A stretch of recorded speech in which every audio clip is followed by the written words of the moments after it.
மக்கள் அனைவருக்கும் வணக்கம். நான் உங்கள் கார்த்திக். வீடியோக்குள்ளே போகிறதுக்கு முன்னாடி நம்ம சேனல் சப்ஸ்கிரைப் பண்ணாதவர்கள் சப்ஸ்கிரைப் பண்ணி சப்போர்ட் பண்ணுங்கள்.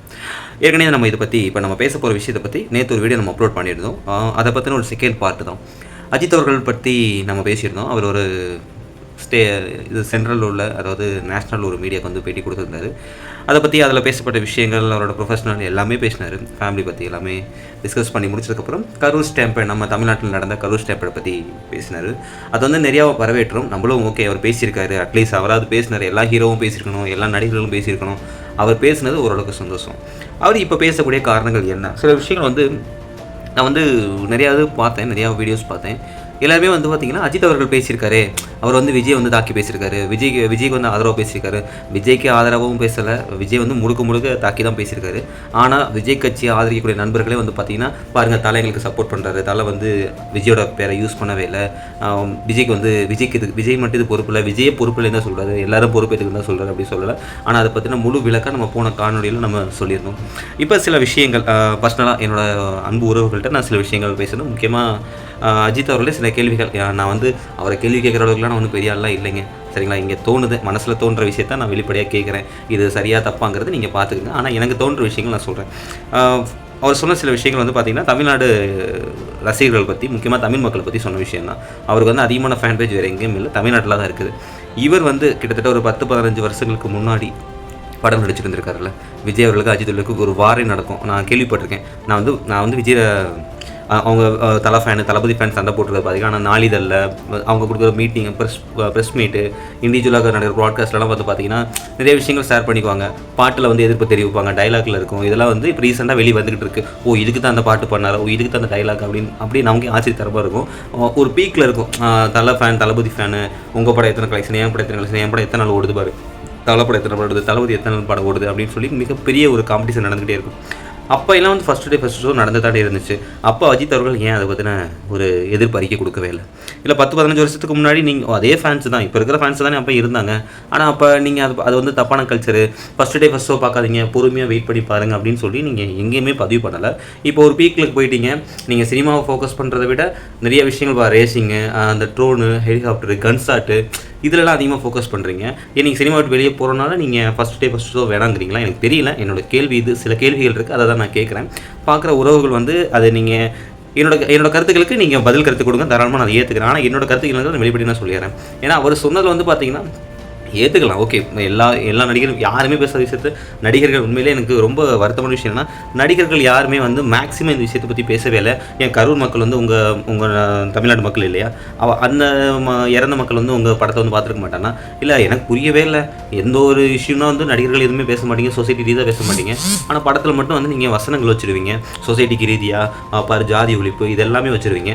ஆனால் வந்து ரியாலிட்டியில் ஒரு இதே மாதிரி விஷயம் நடக்கும். ஒரு ஃபேன் பேஜில் வந்து ஒரு பிரச்சனை நடக்கும், ஒரு இளைஞர்கள் பிரச்சனை நடக்கும், பொதுமக்களுக்கு ஒரு பிரச்சனை நடக்கும், ஒரு அரசியல் மீட்டிங்கு, ஒரு மக்கள் சந்திப்பில் நடக்கும். இது எல்லாமே நடக்கும், ரியாலிட்டியாகவே பிரச்சனைகள் நடக்கும். ஆனால் அதை பற்றி எந்த ஒரு வார்த்தையும் நேரடியாக வந்து ஒரு ப்ரெஸ் கான்ஃபரன்ஸோ இல்லை அறிக்கையோ எதுவுமே கொடுக்க மாட்டீங்க. ஆனால் படத்தில் வந்து பார்த்தீங்கன்னா ஏகப்பட்ட சொசைட்டிக்கு ரீதியான நல்லது சொல்கிறேன், தமிழ் மக்களுக்கு வந்து ஒரு நல்ல ஒரு விழிப்புணர்வு கொடுக்குறேன், தமிழ் மக்கள் வந்து இந்த சைடு உங்களுக்கு தப்பு இருக்குது, இதை மாற்றிக்கணும் அப்படின்னு சொல்லி நீங்கள் சொல்கிறீங்க. தமிழ் மக்கள் அந்தளவுக்குலாம் முட்டாள் கிடையாது, சரிங்களா? நம்மளோட வரலாறு எல்லாமே தெரியும், நம்ம அதை பற்றி அதுக்குள்ளே நம்ம போக வேணாம். ஆனால் இவர் அஜித் அவர்கள் சொல்ல, அவர் மேலே எனக்கு பெரிய மரியாதை இருக்குங்க. நான் இப்போ தனிப்பட்ட முறையில் சொல்லிடுறேன், அவர் பேர் எனக்கு மிகப்பெரிய ஒரு மரியாதை இருக்குது. ஒரு ஃபேமிலி மேனாக சூப்பராக இருக்கார், ப்ரொஃபஷனலாக சூப்பராக இருக்கார். இவ்வளோ வயசாகியும் சில அச்சீவ்மெண்ட்ஸ் அடிச்சுக்கிட்டே இருக்கார். அது வந்து மிகப்பெரிய விஷயம் தான். ஆனால் இது எல்லாம் ஃபேன் வந்து ஃபஸ்ட்டு பார்க்குறாங்கிற விஷயம் அவருக்கு இப்போ தான் தெரியுமா?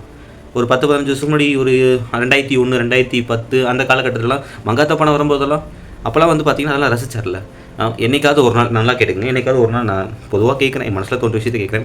என்னைக்காவது ஒரு நாள் அஜித் அவர்கள் வந்து பார்த்திங்கன்னா, என் ஃப்ளெக்ஸுக்கு பால் ஊற்றாத, எனக்கு ஃப்ளெக்ஸ் வைக்காத, பிளாக்ல டிக்கெட் விற்கக்கூடாது, நீங்கள் வந்து தேட்டருக்கு வெளியே கத்தக்கூடாது, பைக்கில் வந்து வேகம் அங்கிட்டு போகக்கூடாது, பொதுமக்களுக்கு இடைஞ்சல் கொடுக்கக்கூடாது அப்படின்னு சொல்லி அவரோட படம் ஸ்டார்டிங்கில் படம் நல்லா வர டயத்தில் என்னைக்காவது சொல்லியிருக்காரா? சொன்னது கிடையாது. ரெண்டாவது ஒரு கேள்வி, அவரை நம்பி போட்ட ப்ரொடியூசருக்கு வந்து பார்த்திங்கன்னா என்றைக்காவது ஒரு நாள், அதாவது இசை வெளியீட்டு விழா, ஓப்பனிங் டே, அதாவது என்ன சொல்லுவாங்க, படம் முன்னோட்ட விழா, இந்த மாதிரி நிறைய மக்களோட ஃபேன்ஸோட கனெக்டில் இருப்பாங்க. ஒரு படம் வந்து ரிலீஸ் ஆகுதுன்னு வச்சுங்களேன், ஃபஸ்ட் லுக்கு, செகண்ட் லுக்கு, ஃபஸ்ட்டு பாட்டு, செகண்ட் பாட்டு அப்படின்னு சொல்லிட்டு ஒரு கனெக்ட்லேயே இருந்துகிட்டு இருப்பாங்க. முக்கியமாக வந்து பார்த்திங்கன்னா அந்த நடிகர்கள் வந்து பார்த்திங்கன்னா எப்படியாவது ஃபேன்ஸோட கனெக்ட்லேயே இருப்பாங்க. ஏன்னா கடைசியில் தான் அந்த படத்தை கொண்டு போயிடணும் அப்படிங்கிற ஒரு நோக்கத்தோடு இருப்பாங்க. அப்படி என்னதான் இருந்தாலும் அவங்க ஃபேன்ஸோட கனெக்டில் இருக்காங்க. நீங்கள் வந்து இன்கேஸ் ஒரு இறங்கி ஒரு இசை வெளியீட்டு விழா நீங்கள் நடத்தும் பொழுது அது வந்து அந்த மூவிக்கு வந்து ஒரு ஹைப் தானே. ஒரு ஒரு ஒரு ஸ்டெப் ஒரு 10% மேலே இன்க்ரீஸ் பண்ணி கொடுக்கும்ல, அது வந்து ஒரு ப்ரொடியூசருக்கு நல்லா தானே. ஃபேன் வந்து என்கேஜ்மெண்ட்டாக இருப்பாங்கல்ல. நீங்கள் அந்த மாதிரி விஷயங்களும் பண்ணுறதில்ல. உங்களை வந்து ஃபஸ்ட்டு எல்லாருமே வந்து பார்த்தீங்கன்னா ஆசை நாயகன் அந்த மாதிரி பேர் வச்சு கூப்பிட்டு இருந்தாங்க. அதுக்கப்புறம் நீங்கள் என்ன பார்த்தீங்கன்னா தலைன்னு சொல்லிட்டு தீனா படத்தில் அவர் சொல்லுவார். அப்போயே நீங்கள் என்ன பண்ணியிருக்கணும், தலையெல்லாம் கூப்பிடாதீங்க, தலை வந்து நல்லா இல்லை, அந்த பேர் வேணாம் அப்படின்னு நீங்கள் சொல்லியிருக்கணும். அப்போல்லாம் சொல்லலை, ஒரு 10-15 வருஷம் அந்த பேரை யூஸ் பண்ண விட்டுட்டீங்க. அதுக்கப்புறம் என்ன நினைக்கிறீங்க, ஏகே அப்படின்னு கூட சொல்லி நீங்கள் எல்லாத்துக்கும் அறிக்கை விட்டீங்க. அந்த அறிக்கையை வந்து பார்த்தீங்கன்னா இது நோட்டீஸ் தான் கொடுத்தீங்க. நீங்கள் வந்து மக்கள் சந்திப்புலையோ இல்லை மக்களை சந்திச்சோ, மீடியாவை சந்திச்சோ, தமிழ்நாட்டு ஊடகங்களை சந்திச்சோ, பத்திரிகைகளை சந்திச்சோ நீங்கள் அந்த மாதிரி எதுவுமே கொடுக்கல. என்னை தலைன்னு கூப்பிடாதீங்க, ஏகேன்னு கூப்பிடுங்க அப்படின்னு சொல்லியிருக்கீங்க. ஏகேங்கிற கூட வேணாம், அஜித்குமார் சாருங்கிறதே நல்லா இருக்குது. முழு பேர் எப்போவுமே ஒரு பேரை சொல்கிறது தான் அழகாக இருக்கும். இப்போ என்ன ஒரு 10 வருஷம் 15 வருஷம் கழிச்சு என்ன சொல்லுவீங்க, ஏகே நல்லா இல்லை, ஏ கூப்பிடுங்க, இல்லைனா எனக்கு ஏகேவே வேணாம், அஜித்குமார் கூப்பிடுங்கன்னு சொல்லி மாற்றி சொல்லுவீங்களா? இந்த மாதிரி நிறைய கேள்விகள் இருக்குது. அது மட்டும் இல்லாமல் நீங்கள் வந்து நம்ம தமிழ்நாட்டு ஊடகங்கள், நீங்கள் எந்த ஒரு ஊடகங்களையும், அதாவது ஒரு குறிப்பிட்ட காலத்தில் சந்தானம் அவர்கள், விவேக் அவர்கள் இவங்களாம் சந்தித்து நீங்கள் பேட்டி கொடுத்துருக்கீங்க, நான் இல்லைன்னே சொல்ல. இப்போ கடைசி வந்து பார்த்தீங்கன்னா கலைஞர் அவர்களோட புகழ் மீட்டிங் அதை அவர் வந்து பாராட்டு விழாவில் வந்து பேசியிருக்கீங்க. எங்களை வந்து இந்த மாதிரி வற்புறுத்தி கூப்பிட்றாங்கன்னு சொல்லி பேசுனீங்க. அதெல்லாம் ஃபயர், நானும் ஒரு நாள் காலத்தில் ஃபயர் விட்டுருந்தேன். பொதுவாக அதுக்கப்புறம் வெளியே வந்துட்டு அரசியல் பற்றி தெரிஞ்சுக்கணும், அரசியல் பற்றி நம்ம பார்த்துக்கிட்டு இருக்கும் பொழுது நிறையா விஷயங்கள் வந்து கேள்விகளாக உருவாகுது. நீங்கள் வந்து எனக்கு உண்மையிலே வருத்தம் என்னென்னா, கரூர் ஸ்டாம்பேடுங்கிறது எவ்வளோ பெரிய ஒரு துயரமான ஒரு சம்பவம். அப்போ எல்லாம் யாருமே பேசலை. 30 நாள் ஆயிடுச்சு. அந்த குடும்பத்தில் பறி கொடுத்த குடும்பத்தாரே நார்மல் லைஃபுக்கு வந்துட்டாங்க. அவங்க வேலைக்கு போயிட்டுருக்காங்க. ஒவ்வொரு வருஷமும் அது ஒரு 6 தழும்பாக தான் இருக்க போகுது, நான் இல்லைன்னே சொல்லலை. ஆனால் அவங்களே ஒரு நார்மலைஸ் ஆகி போயிட்டு இருக்கும்போது நீங்கள் இப்போ அந்த விஷயத்தை பற்றி பேசுறதுக்கு காரணம் என்ன? இன்னொரு கேள்வி முக்கியமாக, ஏன் நீங்கள் விஜயின் பேர் சொல்லலாமே, இல்லை டிவிகே கட்சியின் பேர் சொல்லலாமே, அதெல்லாம் நீங்கள் எதுவுமே சொல்லலை. தனி ஒரு நபர், யார் அந்த தனி ஒருவர், யார் அந்த தனிநபர்னா யாருங்க, யார் அந்த தனிநபர், என் பேர் கூட சொல்ல மாட்டீங்களா? விஜய் அவர்கள் நடத்தின அவரோட கட்சி மக்கள் சந்திப்பில் இந்த மாதிரி நடந்திருக்கு, சொல்லுங்களேன், ஏன் அதை தயங்குறீங்க, அதை ஏன் சொல்ல மாட்டேங்கிறீங்க? இதுக்கு கரூர் ஸ்டாம்பேட் பேசணும் ஆகி போச்சுல, ஏன் நீங்கள் சில விஷயங்களை தவிர்த்துட்டு போகிறீங்க? பேசுனா மொத்தமாக பேசணும், இல்லைன்னா அந்த பிரச்சனையை பேசவே கூடாதுல்ல. இது உண்மையிலே வந்து இது ஏற்றுக்க முடியாத விஷயமா தான் இருக்குது. இந்த மாதிரிங்க எதுக்கு இப்போ பேசணும்? அதுவும் வந்து பார்த்தீங்கன்னா நீங்கள் மற்ற ஸ்டேட் ஊடகத்தில் தான் நீங்கள் பேட்டி கொடுப்பீங்க. இந்த கார் ரேசிங்லேயே நான் கவனிச்சு வந்து பார்த்தீங்கன்னா தமிழ்நாடு சம்மந்தப்பட்ட எந்த ஒரு பத்திரிகை நபர்கள்டையும் சரி, இந்த மாதிரி இண்டிவிஜுவலாக இன்டர்வியூ எடுக்கக்கூடிய நம்ம தமிழ்நாடு மண்ணை சேர்ந்த தமிழ் ஆளுங்களை வந்து உட்கார வச்சு நீங்கள் என்றைக்குமே பேட்டி கொடுத்ததில்ல. இப்போ ரீசெண்டாக நான் பார்த்துருக்கேன், நல்ல ஒரு பீக்கில் இருக்கீங்க, ப்ரொஃபஷனலாக ரேசிங்லாம் பண்ணுறீங்க, மூவிஸ் வந்து நல்லா கலெக்ஷன் கொடுக்குது. இந்த மாதிரி இருக்க டைத்தில் நீங்கள் வந்து தமிழ் பத்திரிகையாளர்கள் சந்திச்சு நீங்கள் நினைக்கிற தமிழில் உட்காந்து பேட்டி கொடுத்துருக்கீங்களா? அதுவும் நீங்கள் அந்த ஊடகத்தில் உட்காந்து இங்கிலீஷில் தான் ஃபுல்லாக பேசுகிறீங்க. ஏன் நீங்கள் பேசுகிற விஷயங்கள் தமிழ் மக்களுக்கு புரியாதுன்னு நினைக்கிறீங்க? ஏன் நீங்கள் தமிழில் பேசினா தான் என்ன உங்களுக்கு பிரச்சனை? உங்களை வாழ வச்சதே தமிழ் மக்கள் தானே. எனக்கு புரியலங்க. ஒரு கட்டத்துக்கு மேலே ஒரு நடிகர் வந்து ஒரு பிரபலமாயிடுறாரு, ஒரு மேலே போயிடுறாரு, அங்கே போயிட்டு அவன் நல்ல உச்சத்தில் போய் உட்காந்துட்டு அட்வைஸ் கொடுக்குறாரு. இது தமிழ் மக்களுக்கு அட்வைஸ்லாம் வேணாங்க. தமிழ் மக்கள் அட்வைஸ்லாம் தேவையில்லை. போய் ஃபஸ்ட்டு ஷோ பார்க்காதீங்க, ஃபேமிலியை பாருங்கள். எல்லாமே அவங்க ஃபேமிலி பார்த்துட்டு தான் இருக்காங்க. ஒவ்வொருக்கும் ஒரு கடமை இருக்குது, அவனுக்கு தெரியும். இருந்தாலும் ஏன் போகிறான் அப்படின்னா ஒரு திரை மோகம் தான். கண்டிப்பாக வந்து இளைஞர்கள் மாறணும், நம்ம தமிழ் சமூகம் மாறணும், நான் இல்லைன்னே சொல்லலை. ஆனால் ஒரு பீக்கில் போனதுக்கப்புறம், ஒரு மேலே ஒரு உயரத்துக்கு போனதுக்கப்புறம் அட்வைஸ் கொடுக்குறாங்க, நீங்கள் இந்த மாதிரி இருங்க, அந்த மாதிரிங்க. நீங்கள் அட்வைஸ் கொடுக்குற அதே ஃபேன்ஸ் தான் உங்களை வாழவும் வச்சுருக்கான். 10 வருஷத்துக்கு முன்னாடி நீங்கள் அந்த ஃபேன்ஸ் வந்து பார்க்கணும் தானே ஆசைப்பட்டிருப்பீங்க. எந்த ஒரு நடிகராவது தொடக்க காலத்துலையும் இடைக்காலத்துலையும் ஒரு உயரத்துக்கு வந்துட்டு இருக்க டயத்தில் என்றைக்காவது எந்த ரசிகராவது பேசுகிறீங்களா?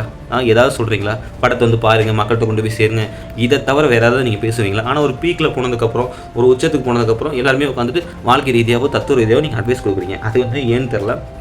தமிழ் மக்களும் சரி, தமிழ் ரசிகர்களும் சரி, அந்த மாதிரிலாம் கிடையாது. அவங்களுக்கு எல்லாருக்கும் ஒரு புரிதல் இருக்குது.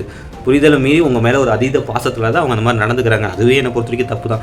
ஆனால் வந்து அதை வந்து நீங்கள் வந்துட்டு இந்த மாதிரி அறிவுரை சொல்கிறதெல்லாம் வந்து உண்மையிலே ஏற்கிற மாதிரி இல்லை. நான் இப்போது சொல்கிறேங்க, அவரை பேசுகிற அளவுக்குலாம் எனக்கு தகுதி இருக்கான்னு தெரில. எனக்கு அந்த அளவுக்குலாம் தகுதி இல்லை, நான் ஓப்பனாக ஒத்துக்கிறேன். ஆனால் மனசில் என்ன இருக்க விஷயத்த சொல்லணும்ல, நீங்களே சொல்லுங்கள். இப்போ வீடியோ பார்க்கக்கூடிய சொல்லுங்கள், அவர் நல்ல மனிதர் தான், ஃபேமிலி மேனாக, ப்ரொஃபஷனலாக, ஆக்டராக, எல்லாமே நல்ல மனிதர் தான். ஆனால் ஆக்டிங் பண்ண இப்போ ஒரு கரூர் விஷயத்தை பற்றி பேசணும் அவசியமே கிடையாது. ஆனால் கரூர் விஷயத்தை பேசும்போது என் டிவிக்கு பேரை யூஸ் பண்ணலை. நீங்கள் யூஸ் பண்ணுங்கள், அது என்னங்க அதை கடந்து போகிறீங்க, அதையும் பேச மாட்டீங்க. சரி, ஓகே. இப்போ நீங்கள் அங்கே வேறு ஸ்டேட்டு மீடியாவுக்கு நீங்கள் பேட்டி கொடுத்துறீங்களா? வாங்க சென்னைக்கு வாங்க, பத்திரிகைகளை சந்திப்பு வைங்க. பத்திரிகைகளை சந்திப்பு கூட வேணாங்க, ஒரு பாட்காஸ்ட் வைங்க. ஒரு மிகப்பெரிய ஒரு யூடியூபர் உட்கார வச்சு எத்தனை பேர் உங்களுக்கு அப்பாயின்மெண்ட் ட்ரை பண்ணியிருப்பாங்க, யாரும் ட்ரை பண்ணாமலும் வந்துருக்க மாட்டாங்க. நீங்கள் சென்னைக்கு வந்தப்போ அவங்கள்ட்ட நினைக்க உட்கார வச்சு நீங்கள் பேட்டி கொடுத்துருக்கீங்களா? வெளிப்படைத்தன்மையாக தமிழில் எதுவும் பேசியிருக்கீங்களா? அந்த மாதிரி எதுவுமே பேசலை. கடைசியாக கொடுத்த நீங்கள் 2 ப்ராட்காஸ்ட்டுமே வந்து பார்த்தீங்கன்னா வேறு ஸ்டேட்டில் உள்ளவங்க, வேறு லாங்குவேஜ் உள்ளவங்க தான். இல்லை நீங்கள் அது எந்த மாதிரியான அணுகுமுறையும் தெரியல. ஆனால் எல்லோரும் பீக்கில் போனதுக்கப்புறம் தமிழ் மக்கள் ஒரு பாடம் எடுக்கிறீங்களா? இப்போலாம் ரீசெண்டாக வர பாடத்தில் தமிழ் சமூகத்துக்கு வந்து பெரிய பாடம் எடுக்கிற தத்துவமாக பாடம் எடுத்துகிட்டு இருக்கீங்க.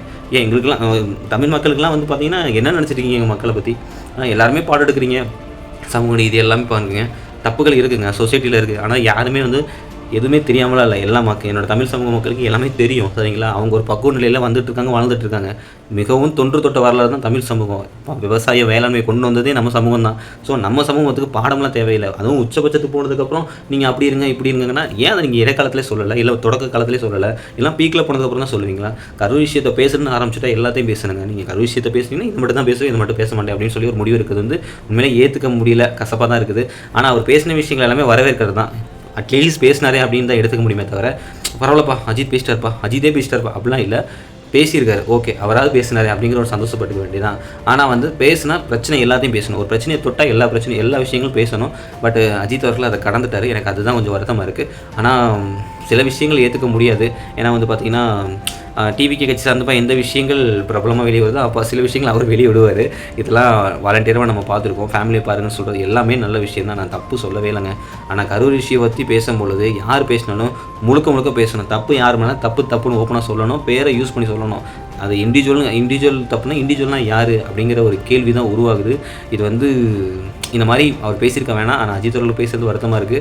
இன்னொரு பக்கத்து அட்லீஸ்ட் அவராது பேசினாரே. ஏன்னா இந்த நடிகர்கள், இந்த ஹீரோ, இந்த சினிமா துறையில் வந்து பார்த்திங்கன்னா சொசைட்டிக்கு 1000 நல்லது சொல்கிறேன், நான் வந்து மக்களை திருத்த போகிறேன், அந்த மாதிரி ஒரு கதை எடுக்கிறேன், அதெல்லாம் இங்கே தேவையில்லைங்க சரிங்களா. சொசைட்டி பற்றி பேசுகிறீங்களா, தத்துவ படம் எடுக்கிறீங்களா, புரட்சி படம் எடுக்கிறீங்களா, சொசைட்டி நடக்கிற பிரச்சனையை வெளிப்படையாக பேசுங்க. கரூர் ஸ்டாம்பேட் வந்து சாதாரண விஷயம் இல்லை. என்னோட அரசியல் புரிதல் நடிகர்களுக்கு இருக்கும்ல. ஆனால் எல்லாருமே கடந்து போகிறீங்க. அதுக்கப்புறம் வந்து பார்த்திங்கன்னா ஒரு பீக்கில் போனதுக்கப்புறம் வந்து பார்த்திங்கன்னா தமிழ் சினிமா வந்து அந்த மாதிரி இருக்குது, அது மாறணும், ஃபேன்ஸ் மாறணும், ரசிகர்கள் வந்து மாறணும். அதே ரசிகர் தான் உங்களுக்கு 10 வருஷத்துக்கு முன்னாடி ஏன் ஃப்ளெக்ஸ் கட்டி பால் ஊற்றினானோ அதே ரசிகர் தான் இப்போது இருக்கிறான். ஸோ வந்து ரசிகர்கள் வந்து எப்போவுமே வந்து அவங்கள நம்ம வந்து மாற்றணும் அப்படின்னு நினைக்கக்கூடாது. இப்போ நீங்கள் சொல்லக்கூடிய ரசிகர்கள் தான் 10 வருஷம் நீங்கள் ரசிச்சிருக்கீங்க. இது எல்லா ஹீரோவுக்கும் தான் பொருந்தும். ஸோ எனிவே இந்த விஷயங்கள் என்ன சொல்லணும்னு தோணுச்சு. தப்பு இதில் ஏதாவது தப்புகள் இருந்தால் மன்னிச்சிடுங்க. என்னோட மனசில் ஒரு விஷயத்தை சொல்கிறேன். இந்த வீடியோவை பார்த்துட்டு உங்களோட கருத்துக்கு எனக்கு கமெண்ட் பாக்ஸில் கமெண்ட் பண்ணுங்கள். நான் வந்து விஜய்க்கு ஆதரவோ அஜித்துக்கு ஆதரவோலாம் பேசலைங்க சரிங்களா. எனக்கு தோன்ற விஷயங்கள் பார்ட் 1லேயே பேசுனது. பட் அந்த வீடியோ பேசுனதுக்கப்புறம் மற்ற டிபேட் எல்லாமே நான் வாட்ச் பண்ணேன். பட் இந்த விஷயத்தை யாருமே பேசலை. சரி ஓகே அட்லீஸ்ட் நம்ம இதையாவது பேசுவோம் அப்படிங்கிற ஒரு காரணத்துக்காக தான் நான் இந்த பதிவு பண்ணுறேன். எனக்கு தோன்ற விஷயங்கள் தான் நான் பேசினேன். இதில் ஏதாவது தப்புகள் இருந்தால் மன்னிச்சிருங்க. என்னோட கருத்துக்களுக்கு கருத்துக்கள் தெரிவிக்கிறதா தாராளமாக கீழே உள்ள கமெண்ட் பாக்ஸில் உங்கள் கருத்துக்களை தெரியப்படுத்துங்க. நான் உங்கள் கருத்துக்களை முழுமையாக ஆதரிக்கிறேன். மறக்காம சேனலை சப்ஸ்கிரைப் பண்ணுங்கள். தேங்க்யூ.